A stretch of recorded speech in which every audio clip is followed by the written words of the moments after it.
Hello and welcome to EV Review Ireland. My name is Reilly. Today we're looking at the Citroen e-Berlingo. And is it the best value for money in the electric vehicle space at the moment because it has space, it can have up to 7 seats, it has 3 isofix along the rear. If you've got 5 seats, it's got a massive boot. Let's get straight into it. From the front on, it is very Citroen Berlingo vanish, but they have tried to make it less van looking at the element.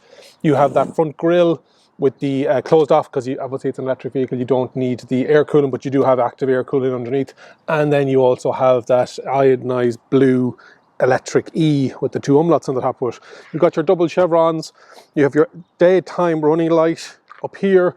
A bit sad to see that they're halogen lights, headlights, and then you have fog lights, and they are the turning type as well. So when you are turning, you have these anodized blue as well, air bumps on the front, and then as we move down along the side, you have them as well here.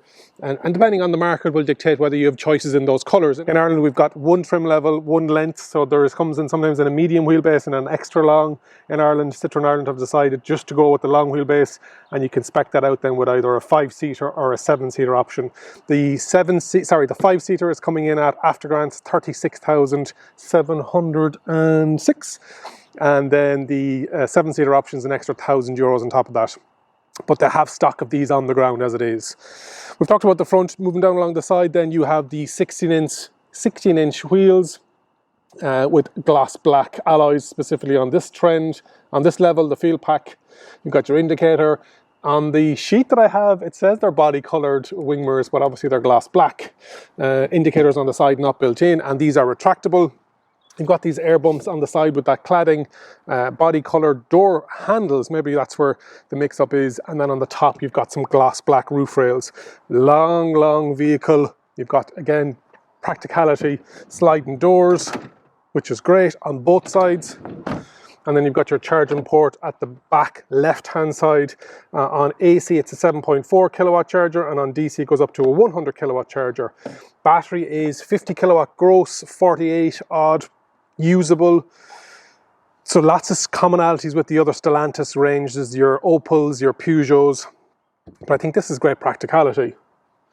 You can see how long it is because it has that option of the 7-seater, and if you don't have that 7-seater, you've got a massive boot.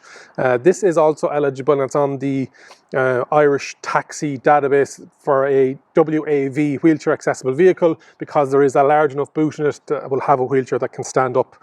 So if you are a taxi driver, this may suit. The thing that might go against it is the size of the battery. With that 48 kilowatt hour battery, it might not be long enough of a range for you. So WLTP, they're saying 280, and when I got into it, it said 280 kilometers as well. But you have to take into account motorway, colder weather, all that kind of stuff. So you're probably looking at the 230. So if 230 can do you as a taxi driver, this might be the perfect vehicle for you.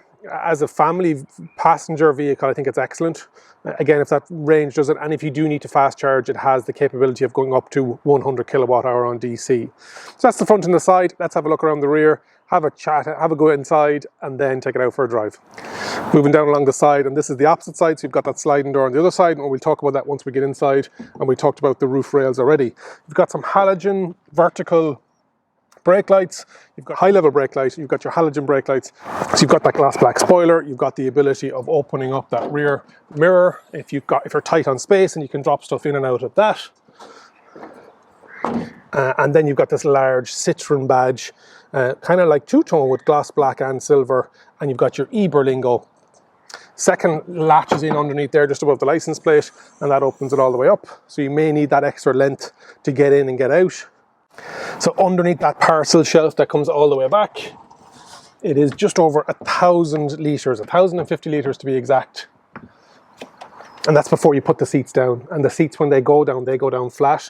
And then from roof line to bottom, it's 1,900 litres.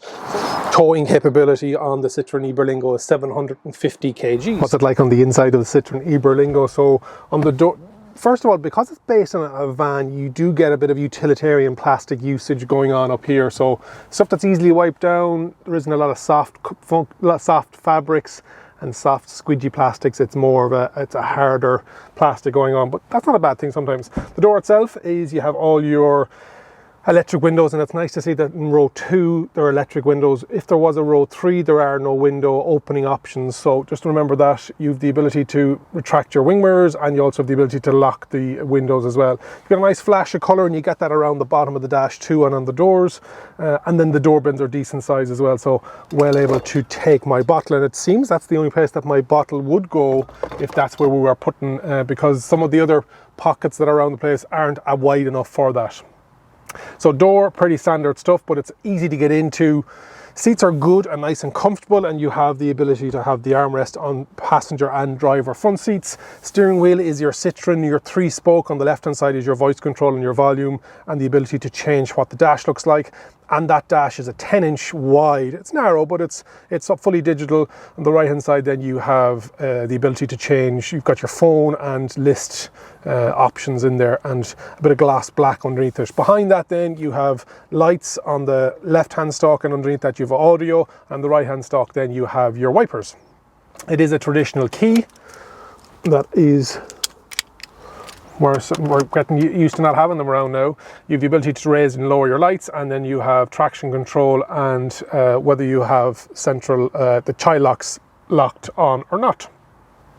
Small bottle holder up here, but it doesn't fit in my bigger bottle, more so for coffee cups. You've got a large dash cubby hole on the top there, some more storage in underneath. Love the fact that they're bringing over this element from the van. You've got your arm hole handles and the ability to store stuff up on top, and I believe in some markets, maybe even in Citroen Ireland, you have the ability of speccing a glass roof and then the ability of putting more storage up on top. It's a 8-inch screen here, and it has radio. You've got your car features. Navigation comes through your phone, so it's not built in. You've got some apps, and you've got a USB Type A and a physical volume knob underneath that. You've got your central locking, you've got your hazards, you've got a physical up and down heating and ventilation system with air conditioning built in. You can have automatic air conditioning, so it's dual zone, and then you can have the ability to control it all from the driver's side. You've got a coin holder, tiny little cup here. I think it's for either paper clips or a little takeaway shot of espresso, to be confirmed. You've got a holder for your phone. It's not wireless charging pad. You've got that Stellantis switch gear with regards to the drive modes, and you have power, you have eco, and then you have comfort, and then you have your reverse neutral drive and 2-stage regenerative braking. It's not one pedal driving. Another cubby hole in underneath. You have a 12 volt. You have a center section there's nothing there, so you could store stuff in it, but like a lot of these cubby holes, there isn't any lining in it, so stuff will be rattling around, so you may need to get some aftermarket lining for it. On the passenger side then you have the ability of having a cubby hole, another cubby hole, and then a fairly decent glove box, which is good to see. Another drinks holder over there. Love the ability of being able to drop the passenger seat down if you need extra space for luggage, again if you're a taxi driver, but just even for more space, it's great. Back of the seats, we'll talk about that in a second, but pretty much that's everything in the front of the Citroen e-Berlingo. Utilitarian, practical, lovely seating position again because it's based on that van, which I'm a big fan of. Second row is where it gets really interesting, and I like the fact, we'll talk about that in a second. So I've set the seats for me.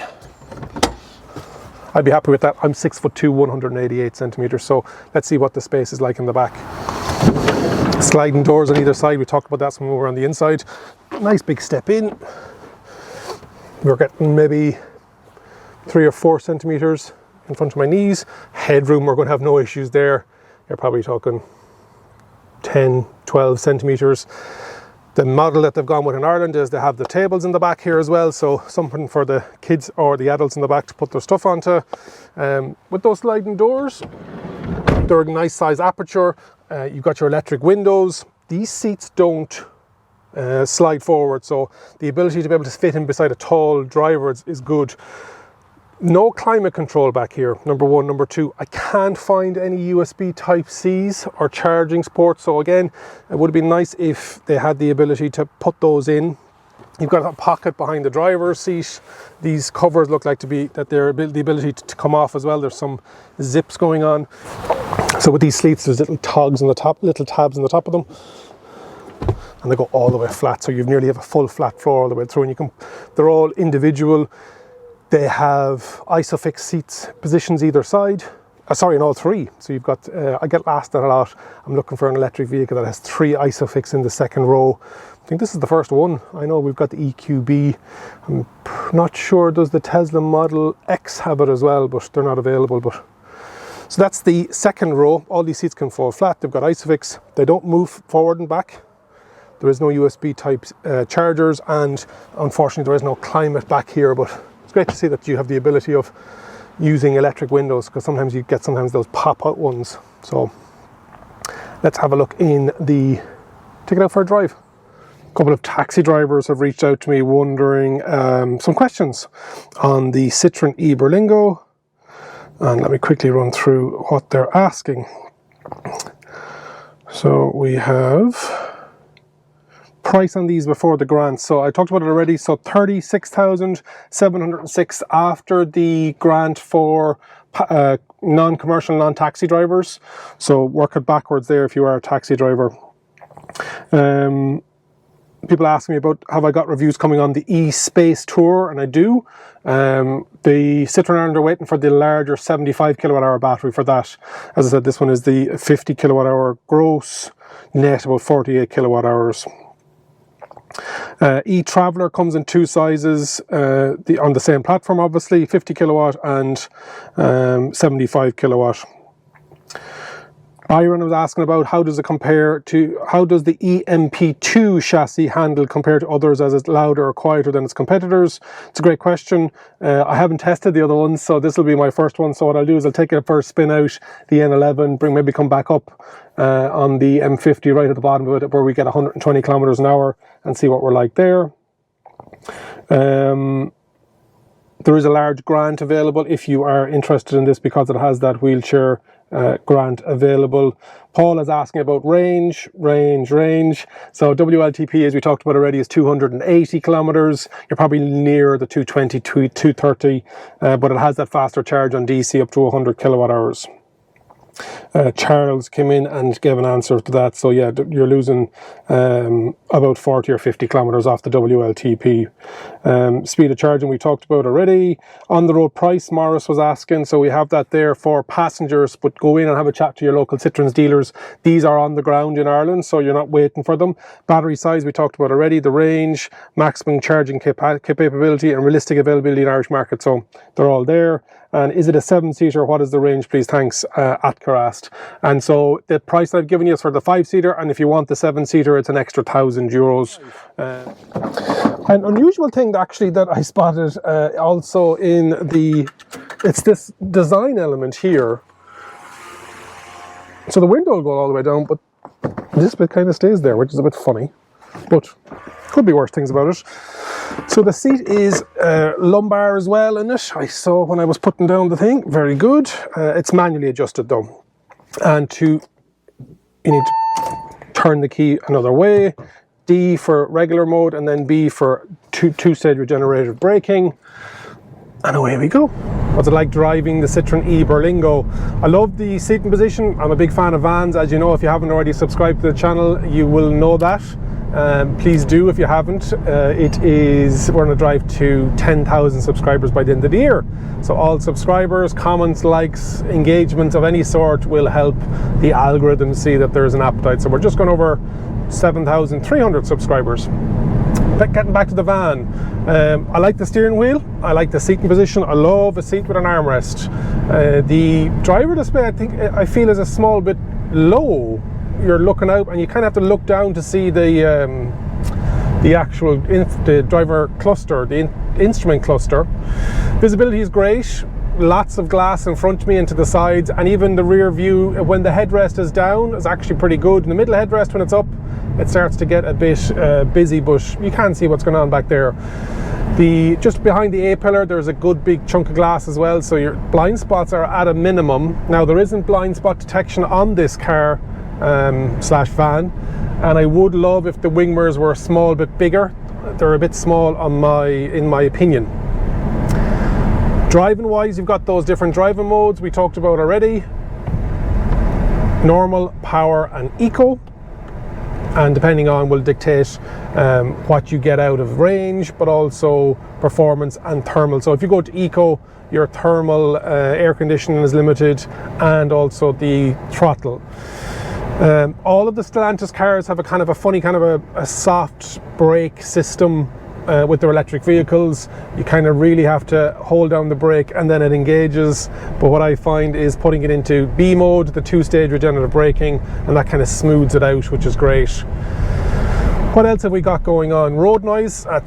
We're cruising along here, but at 25-30 kilometers an hour, so you're not going to get much road noise at this level, but we will be hitting the N50 at 120 kilometers an hour, and so looking forward to seeing what that's going to sound like. Otherwise, you've got your cruise control. I call that actually volume and radio stuff, but it's actually your cruise control and your limit control. It isn't adaptive, unfortunately. Another thing I'd love on the Stellantis cars is auto handbrake. They don't have it on any of them. I had the E208, the 2008, the Opel Mokka, the Vivaro E, the E-Expert van, Stellantis, and they don't have it, unfortunately. Right, I'm going to come back when we're on the motorway at 120 because there's zero road noise here because we're not moving. So see you in a couple of minutes. Last section of the day, and it is what's the sound like at 120 kilometers an hour. And we're just coming along the M50 now, and we are at 119 kilometers an hour. Traffic in front of us, whisper quiet. Great road noise insulation. Obviously we don't have a big diesel van in the Berlingo that it's used to, diesel engine. We've got that nice smooth electric motor. And let's get it up to 120 so you can hear. So 120 kilometers an hour there. Perfect. So smooth, so quiet. You can see why that electric car is a choice of people that are going in the taxi industry. One of the elements and one of the benefits of going electric is that smoother, quieter ride.